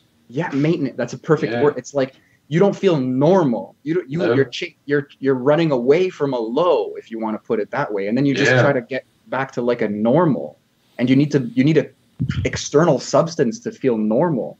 That's a level of hell if I ever heard one. It's total hell, because every day I was like, am I going to have enough at the end of the week? You know what I mean? It's just it rules your life. Wow. It's terrible. We always said that George wasn't getting high, and every addict agrees, they're not getting high, they're just getting by. They're literally and they're not even normal. They don't even feel normal. First of all, Suboxone and Subutex robs individuals of everything. Their personality, they are just flat, completely flat. George will tell you about that. I mean, no high, no low, no nothing. No. Terrible. And actually, when George got clean, on about day 3. It's called a gray day, and a lot of people have that. And that's really a lot of just like the stuff coming up. George, out of nowhere, just crying like a baby. And you can look, he don't cry that much. And he goes, and he's like this. Oh, I knew I didn't want to feel like this. The whole, well, you know what it is? And this is for anyone. You might do that to prevent yourself from feeling the bad, but you're also missing out on feeling the good. And today he will tell you that $18,000 between the treatment and the hotel and flights that he spent. What do you say, George? You'd spend what? I would have spent 50. Wow. To feel the way he feels. Wow. Yeah, it's crazy. So I'll tell you another quick story because, you know. Hell yeah. I love it. So we got time. How old's your mom, George? 78. Okay. So she was in her early 70s at the time. And I said, you know, Kathleen, she has no idea about his past, and I'll leave it. There was a lot of stuff that happened to George that he never shared with her. And because he didn't want to hurt her. And but she could tell he was different. She had no idea he had an addiction problem. So, you know, way back 5-6 years ago, I said, you know, Kathleen, I found this amazing therapist in Mexico. I'm going to take George. She said, Mexico? Can't you find a therapist in the United States, Diane? And I said, no, I really think this guy can help. All right, whatever. We go, come back. About 2 weeks later, she calls me. She said, Diane, were you in that room when that therapist was talking to George? And I said, no, Kathleen, why? She goes, I think they gave him a lobotomy. I said, what do you mean? I have my old George back. He smiled. He sat with me for an hour. Now, this is someone that had no idea about nothing. She really thought that, what did they do to him that he is so different that she had her old George back? Like a 180. I got to ask, George, like, how do you look back on yourself now? What is that perspective like to see, like, what's the continuity of who you are now and after the treatment? Like, I'm sure you know what I'm getting at. I'm sure people have asked you a million times. Yeah, it's like you remember a lot of things, but you how can I explain it? It's a weird one. It's weird. It's like what they're doing now. They're putting these brain things on when people are doing ibogaine, and parts of the brain are talking to each other that's never spoke before. This is how much this stuff opens up the brain and allows things to happen. So I think if any, it could also somewhat be a smart drug, you know, nootropic, let alone rebooting your immune system, you know, because it resets everything. And I know Diane doesn't like me to preach too much about, you know, it can cure this, it can cure that, but I think theoretically it can, because if your immune system's rebooting, if you have certain ailments, they're going to go away because your immune system's working at a different level now, the way it should. Before you would take certain drugs, you know, if you take a Z-Pack when you get a cold, your immune system gets dulled because it knows, oh, well, next time he gets a cold, he's going to take that Z-Pack, so I'm not going to have to work as hard. So all that shit gets reset. People don't understand, and you don't need a lot of that stuff, you know, and your brain functions just seem to work better. You know, I guess I've fucked mine up over the years doing what I was doing, but I was able to get it all back. You know, I got lucky. Wow. You know, and it lets you go into a different path. You know, the idea that's come into your head, you can't explain it. You know, it just happens. You know, it's like some guy thinking up a website or something, or some formula just pops in his brain. This is kind of what this stuff does. You know, you just get ideas all of a sudden. Where before you would just sit on the couch and just wait for the next thing to come on TV and not think anything past that. You know, it's like a eureka like the eureka moments. Yeah. Like you're taking eureka in a pill, sort of like. Yep. Like these aha moments. There's definitely aha moments. I'm kind of curious. Like this is getting more out there, which we love doing. So I don't know if you guys have ever thought of this, but you're talking about like this, like separately. You're talking about like these mental benefits and these psychological benefits, and then you're talking about this immune system, this like health, physical body benefit. What if there's no difference there? You know, what if in a sense this brain reboot really messes with your belief system and gives you this kind of tabula rasa, like blank slate, and then a lot of the things that could possibly affect you don't anymore, and you are, you know, healed because of the way your mind has shifted so strongly, or even the fact, like, I mean, you know, someone who's depressed is immune compromised. Someone who's, you know, like there's such an interconnectedness to our No, health. you're 100% right. Yeah. Absolutely. 100%. You know what you said also, the other thing that happened to George with him is, and he'll confirm this, he doesn't react like he used to. I would get so pissed off on shit and just down, like, fuck it, man. If you want to jump in front of me, go ahead. You know, I don't really give a shit. You know, we're all going to the same place, you know. He just is way more relaxed and things just roll off him. Yeah. Where he was never. I was a wreck, you know. You must be so much more solid in yourself. Like, I mean, not only to have gone through what you went through and then come back from it, and then also to take the mantle, so like to be like, okay, I'm going to help other people with this thing that helped me. Like, what a fucking journey. Like, it automatically makes you want to do that. It's weird. It's almost like it's almost like a truth serum too. Like you'll start talking about shit. You'll ask yourself, why the hell am I telling this person that? You know, you don't even know why. He told me things that he really probably wished he hadn't shared with me. I'm like, why the hell am I still talking? You know? Yeah. You can't stop yourself. That scares me now. Like I kind of got the bug, like just learning about this stuff and now talking to you guys. But like, there's some shit I just don't want to tell anybody. That goes away. That's only the first couple days. Well, it's really good because I think subconsciously he wanted to it released him of things. Yeah. We're not talking about sharing, but stuff that he either felt badly about or guilty about or whatever that he needed to let go of. And maybe you didn't even realize you were holding on to it, that resistance, you know? And then that's why it just flows out, and you're like, "What the fuck is going on?" Listen. With a lot of addicts, there, you know, what does Dr. Phil say? How do you know when an addict's lying? They move their lips. Oof. Yeah, that's a good one.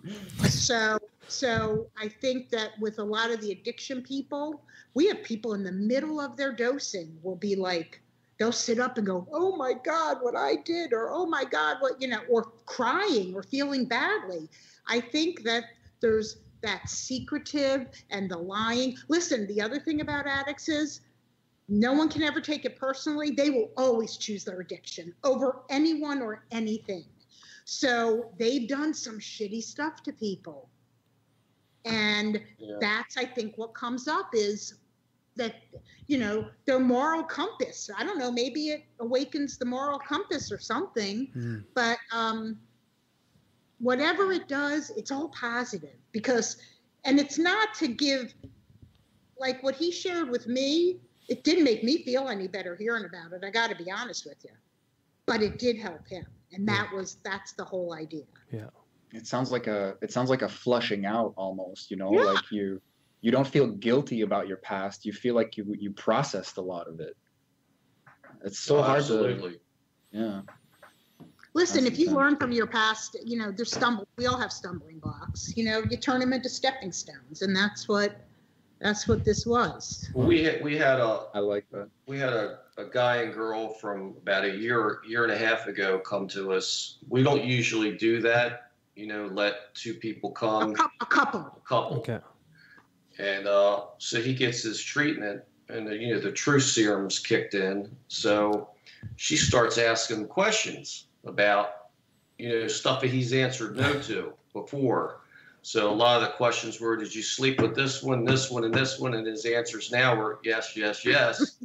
So she went, you know, ballistic. You know, we had to say, look, you can't do this. He's gonna, you know. So it was kind of. That was the last time we let. Yeah, that was the last time we did that. Accompany another. Oh man, bless her heart though. Like you can't pass that opportunity up. You know, like who? Oh no, she took total advantage of it. She's now inquired about treatment for PTSD. It's not. But they're great. Yeah. They're in New York and they're doing it. He went back and sent us he was a dealer. He didn't share that with us until the day before he got here. You know, he said he struggled, but he didn't bother to tell us that he was dealing heroin and fentanyl. And he came here, and oh my God, I absolutely adore him. I mean, you know, that's the other beauty of this. You know, people from all walks of life. There's no judgment from anybody. Yeah. We've treated porn stars, truly, like famous, big time. I wouldn't know that they're famous, but somebody else might. But they are big, big, big, big. And we've treated drug dealers, and we've treated people from Hollywood and stunt women and this and that. And from every walk of life, and yet they become part of our POI family. But this guy got home, he had hid, I had never known there's such things as like blocks of heroin, like that's how they come in blocks, and he had hid pills and blocks of heroin, and because he didn't think it was going to work. So he, you know, well, the poor New York sewage system, he got home that night and dumped everything and videoed it down the toilet. Wow. And sent us the video. Obviously, we can't post it. Nobody, you know. Yeah. But wow. And he was like in tears, like what the power of I, what he goes, this is the true power of I. You know, it would have been great if we could have used it because really, you know, but really just incredible, you know, like George not thinking it was going to work. We moved down here. It was 2-3 years after he had been treated. And one of the suitcases, I opened it up, and in one of the pockets was like a stack of Suboxone. And I'm like, George, and he's like, Diane, I used to hide it everywhere just to make sure I had it in case I needed it.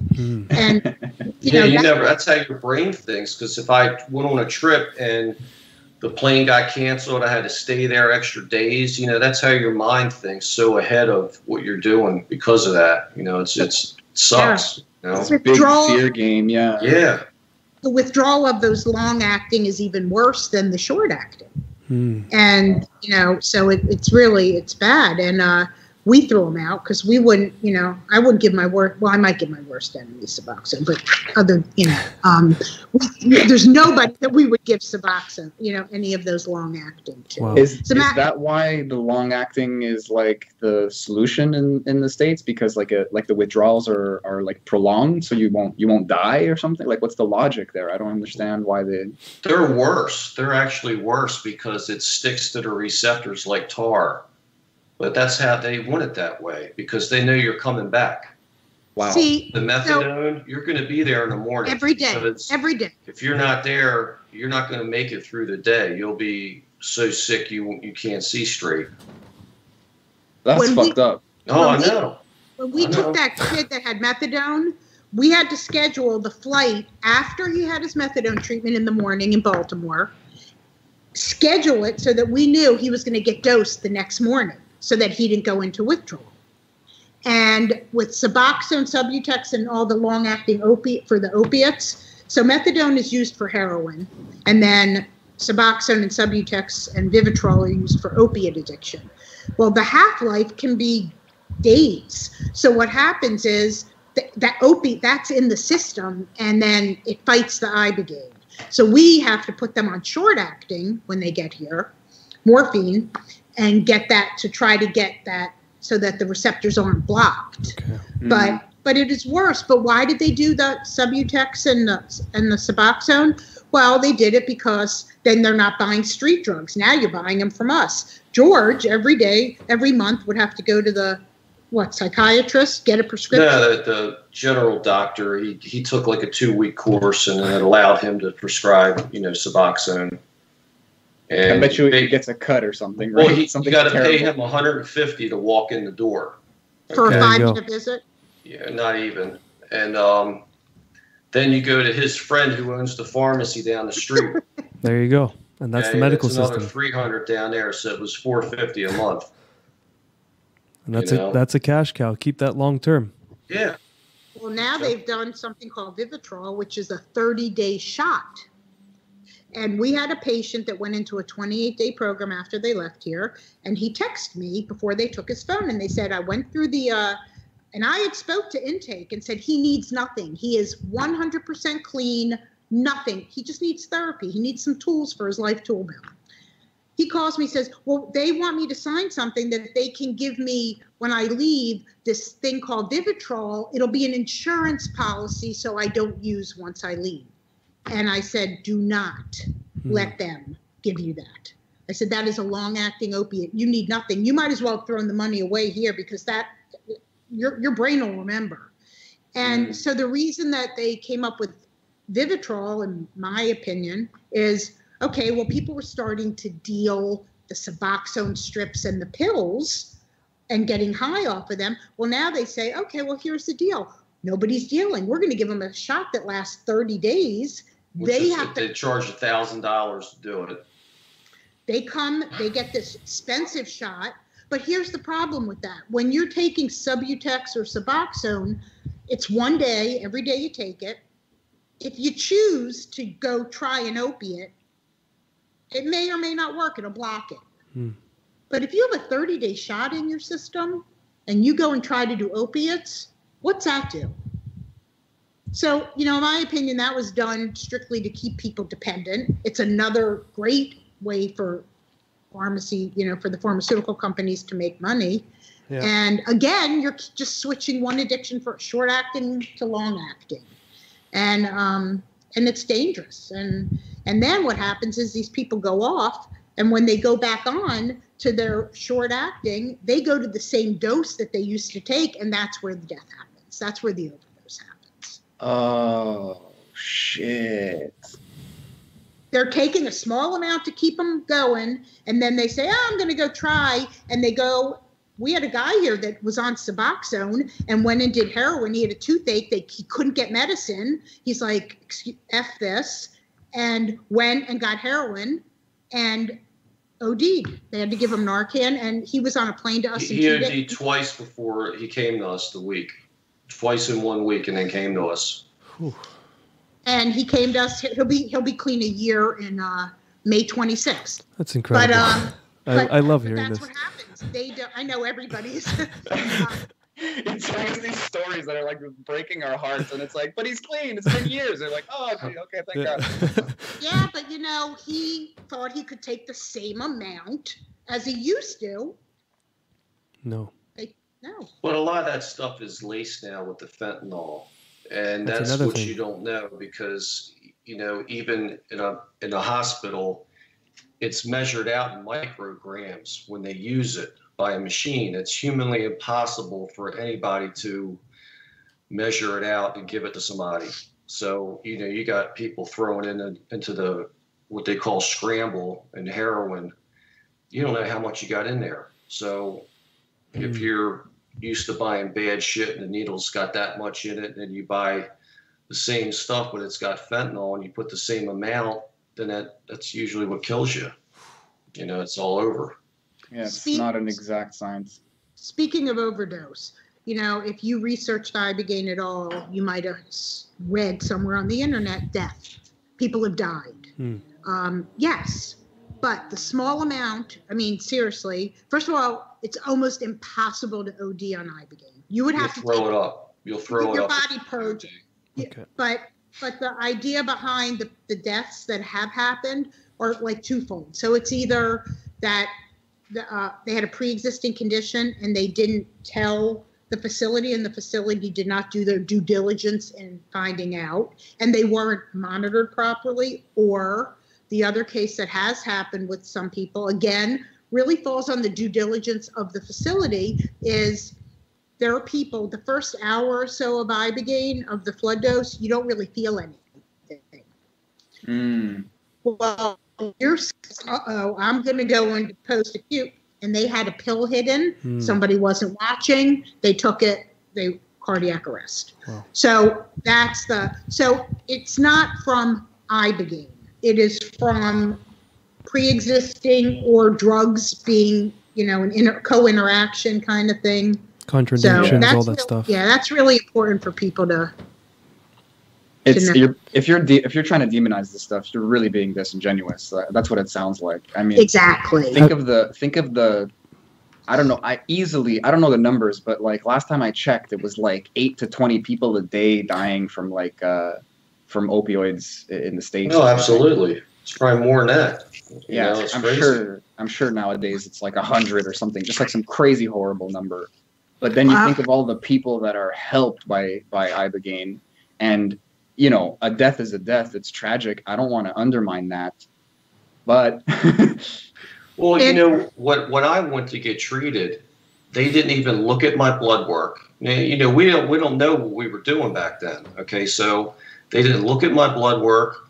I had probably eaten like 30 milligrams of oxycodone before I went to the guy's place, and I wasn't even supposed to get dosed that day. And then we're talking with him, and we're like, "Well, when do you want to do this? Tomorrow or whatever?" He goes, "Oh no, we'll do it now." And I had 2 meals in me, plus I was high, and they never looked at my medical. So theoretically, something could have happened to me there. Yeah. Luckily it didn't. But absolutely, those kind of places are the ones you have to watch out for. And they've been around for years because they'll take anybody. They're taking advantage of people in a bad situation, and then some that's people a hit or don't miss. realize. That might be, they might have a win streak of years, but then that's just a high risk situation. Yeah. And those situations, if something bad happens, that puts the negative shadow on the entire operation. Right. Exactly. 100%. And it had nothing to do with the medicine. I'm sorry to interrupt you. Yeah. Just speaking of what Sam said, I just found this thing. 2017, the CDC estimated that 91 Americans died each day from the opiate epidemic. They said first it was primarily pain pills, then heroin, then fentanyl, which is 50 times stronger than heroin. Jeez. 91. That's in 2007. That was 3 years ago. I don't want to know the It's numbers. gotten worse, I'm sure. Yeah, sure. Oh, it absolutely has. You see that curve? If you ever see those graphs, it looks exponential. It's terrifying. It's shooting right up. And these people, I mean, it's a bittersweet thing talking to you guys because they're a plane ride away from I don't want to say a cure because like you said it before, it's a window. It's a big window, and you get pushed out that window. It's a miracle as far as I've ever seen miracles. This is a freaking miracle, but it is. It's maybe not infallible, but it's fucking awesome. Yeah.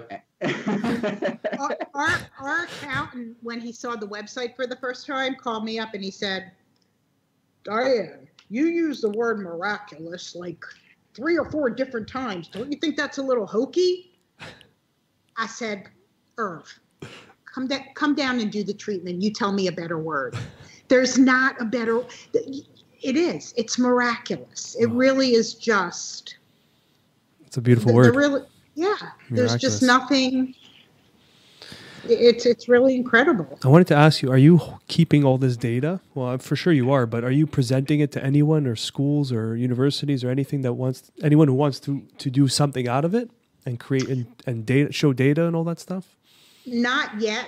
But we keep a file on everyone. We're keeping the data. We're also keeping it with the where we get our ibogaine from in South Africa. Okay. So they've asked us to keep data. So because here's the other thing. People are like, well, what proof do there's no clinical trials. Hello, no, there's no, because it's illegal. Yeah. So yes, we are keeping everything. Beautiful. And then hopefully the state of Maryland will have some good data, because there's no way they're not going to have some really positive. It's only a small study, but it's still a study. So hopefully they'll get some data together and maybe something. This is how you push the change. You collect as much data as you possibly can. Whether it's under the guidelines of how the scientific approach takes, you're limited to the law, but all data will be good down the line. The other thing I wanted, what Sam said about your plane ride away. Yeah, and is it expensive to do? Well, that's relative. I remember when I told George, well, it's $10,000 for a week. Okay, where am I getting that money? I'm like, George, how much did you spend on opiates when you were doing the pills? George? What? How much did you? How much? Thousands and thousands. Well, that's another thing. That money comes first. You don't worry about no bills. You don't worry about nothing else matters. But it's weird how you can always find that money to get the pills. But I couldn't pay any. It's just weird. There's a will, there's a way. It's weird. Yeah. We lost an 18,000 square foot gym due to George's bad choices and drugs, and our life savings, almost $1 million between us. Yeah, gone. We started over. When I tell you that he had to confess, he confessed a lot after his treatment. He confessed a lot. Yeah.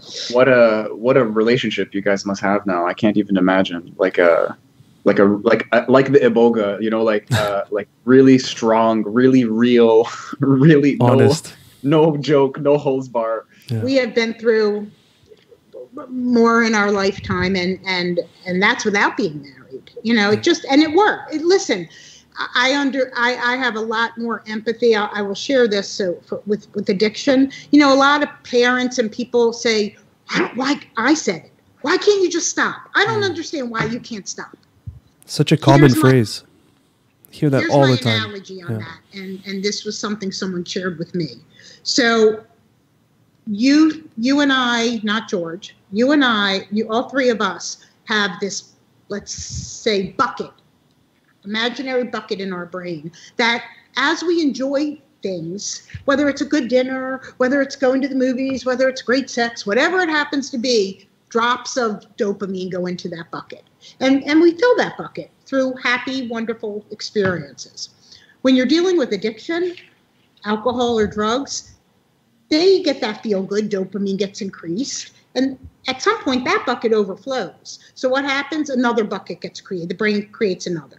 And then they fill that one. And the more drugs as they have to increase because now they're not getting high. Now they're chasing the high. So all of a sudden they got 5 buckets in their brain. And then they go into a rehab or detox. And all of a sudden there's no dopamine being put into those buckets. Well, the brain doesn't get rid of the bucket. So where you and I have 1 bucket, they got 5. And they're screaming for the dopamine. In all fairness to an addict. That is a physical dependent. That is a bitch. That is tough. I've never heard of it put that way. Like I've heard this bucket analogy. No, it's perfect though because people use the bucket analogy often, but they say it's like you have a hole in the bucket, but it's not really relatable. It's like why is there a hole in the bucket? It's like no, your brain adapts. Like it's neuroplasticity. It's like now you have this. Now you have another bucket, and now you have 5 empty buckets, like you were saying, and that hurts. That's a whatever feeling of emptiness where you could, you could clean your house or you could go for a drive or you could work out. You're never going to fill those 5 buckets the way you could fill 1. Correct. And that empty feeling is the empty feeling. And we can't feel that. We don't understand it as us with 1 bucket. No. And so that's but that's with a lot of the rehabs, those buckets never disappear. So these guys are, they're going out of their minds.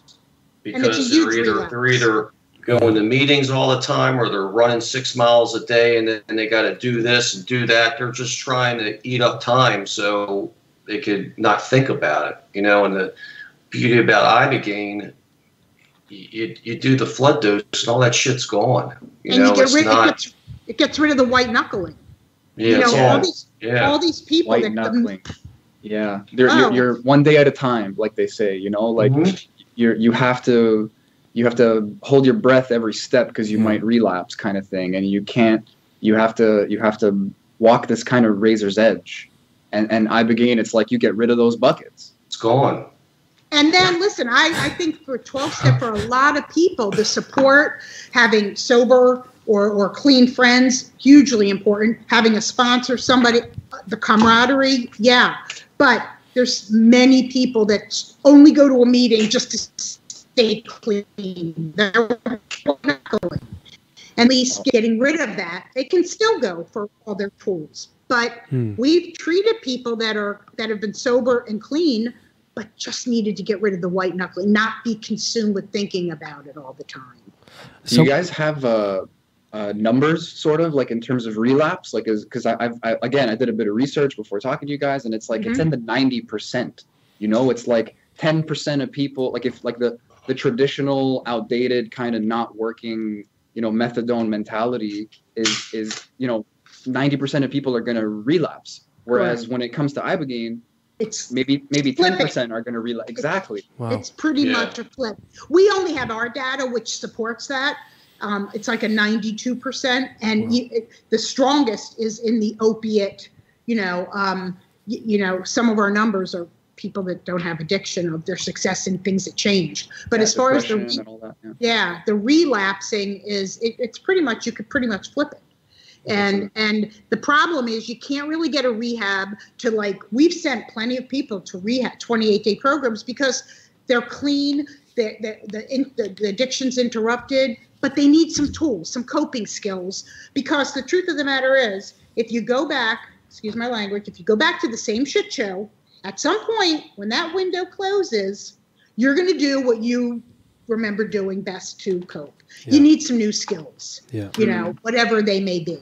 But anybody we've ever sent, they said they are rock stars when they get to a facility, because the other people doing the standard detox for 3 to 5 days, they still got the 5 buckets going and they're miserable. These people feel great and they're open to learning or figuring out what they need. No, but they also wind up working there. They wind up, what is it?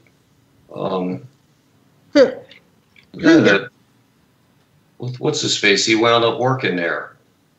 Raphael. Oh yeah, they end up being support. Yeah, they end up, Yeah, but and let me just, before I forget, this one thing about the expense of ibogaine treatment. First of all, so when George is like, where am I going to get? So George, how much are you using? Well, when I was doing the pills, it was $3,000 or $4,000 a month. Great, I'm glad to know that now. Thank you. That's why we couldn't pay the rent at the gym. Thank you. But I never gonna live that one down, George. I forgave him, but of course. But then he said, but no, I'm only spending $400 or $500 a month with the Suboxone. Okay, so a year of Suboxone, that's $6,000. So in a year and a half, you're going to give yourself a raise, because once you do this, from what I've read and what I understand, you will never need that again.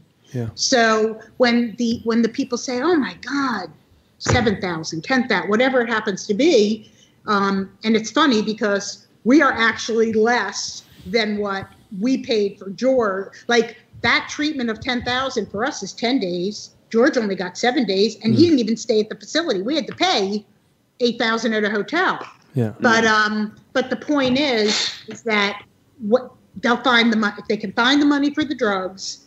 Just think of the raise that so many of these people, whether it's alcohol or whatever, what they spend and what they. We had a guy here. He's been drinking for 30 years, 30, and on Suboxone. Boy, is he giving himself a raise. He just went back to Seattle. And how much did you drink? How much were you spending on alcohol? He said that he probably was spending, $300 to $500 a month on alcohol, and then his Suboxone. Well, and then put it into 30 years. Dangerous in itself. Yeah. So it's, if you really want the help, you find a way.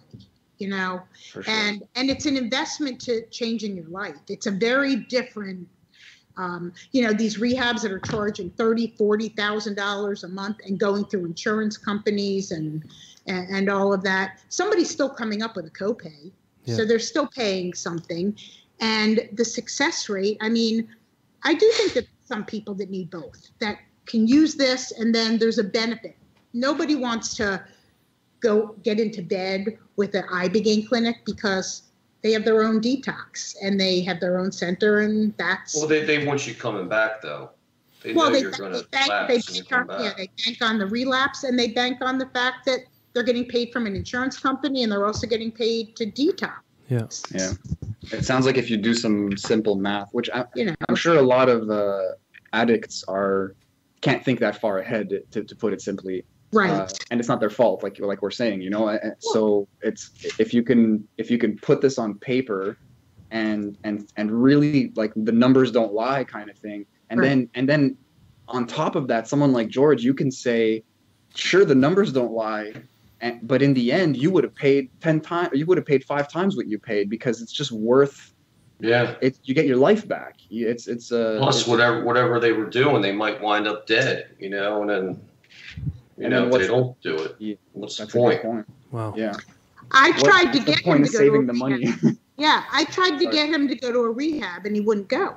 Hmm. So here's the beauty of this. I end up meeting someone, and it tells me about Ibogaine. Had George gone to the rehab, none of this ever would have happened, because I ended up meeting someone that ends up telling me about this. I researched it for 6 months. We end up going, and look at the journey. Look where it took us, and how many people's lives we've touched and changed. Yeah. Things happen in the time that they're supposed to, and that's what I tell people that call. I said, you know what? There's no pressure. We give you whatever information we need, and if they can come, great, and if they can't, keep our number, because there may be a time. Yeah. George and I had to save for 4 months. We had lost everything. It took us from April until he didn't go until the end of August. Wow. Yeah, but the value. Your life is the value, Oh yeah, absolutely. You get your life back, which is incredible, and even without addiction. Yeah. I mean, to be able to wake up and not have to worry about medicating myself is like, and that's what a lot of our patients, they're not used to waking up, not reaching for something, and they can't believe it. It's just, so many years my alarm would go off at 4:30, and I would reach to the nightstand and get 230 milligram oxycodone and pop them in my mouth with no water, just lay there and let the shit take over, and then get up.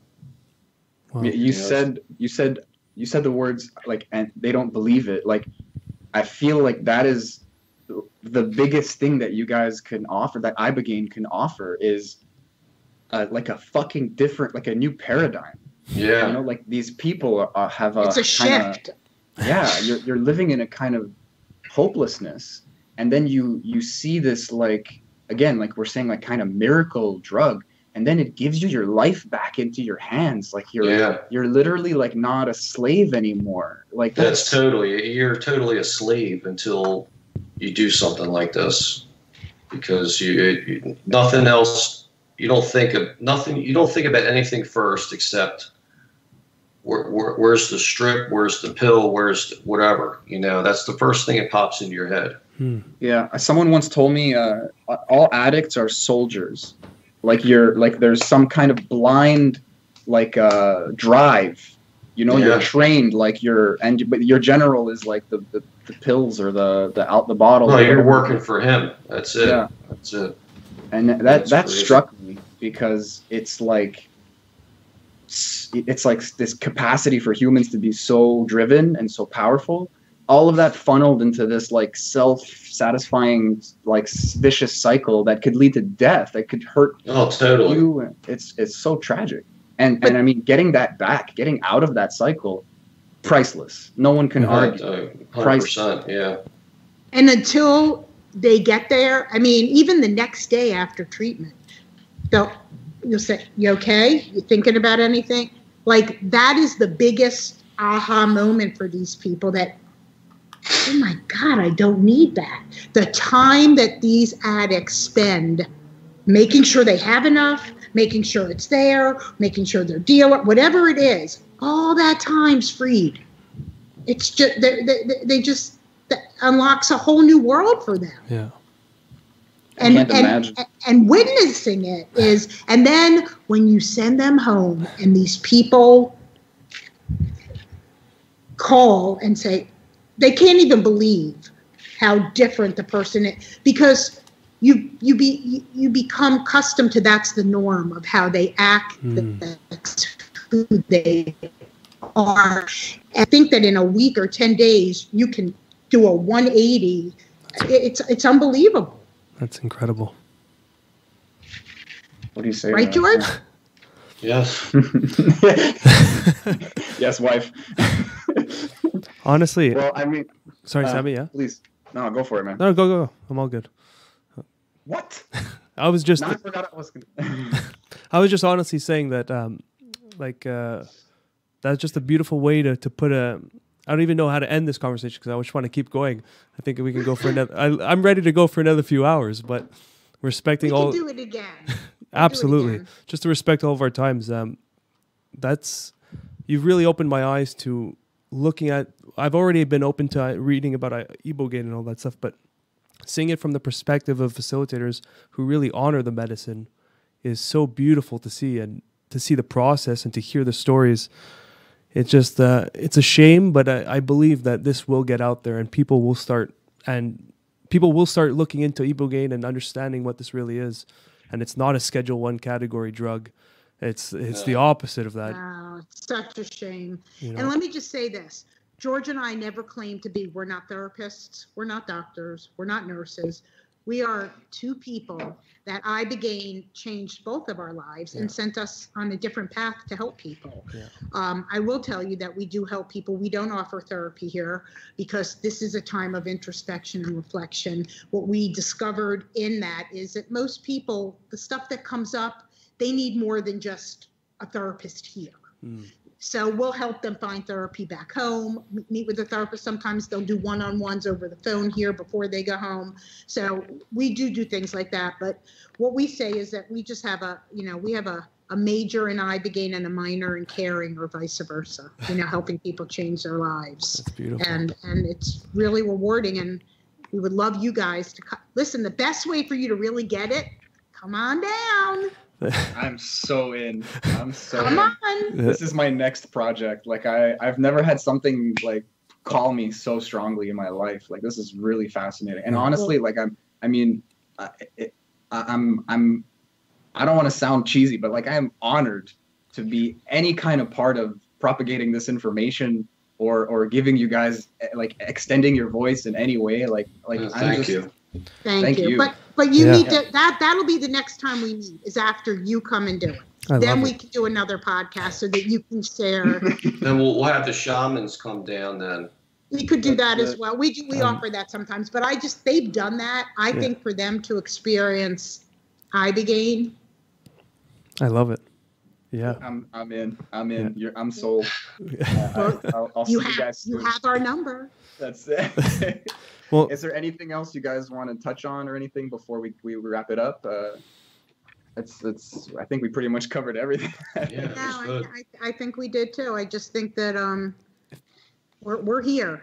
We're here and we're ready to help people. It's just a beautiful gift that anyone. It does. It's not just addiction. Addiction, amazing, but PTSD, depression, anxiety, any of it. And not only do we honor the ibogaine, but it's also about you as a person and reclaiming your power, and your life back. And I think that's what ibogaine does for everyone. Wow. Amen. Right, George? No better way to end it. No better have said it better than myself. See?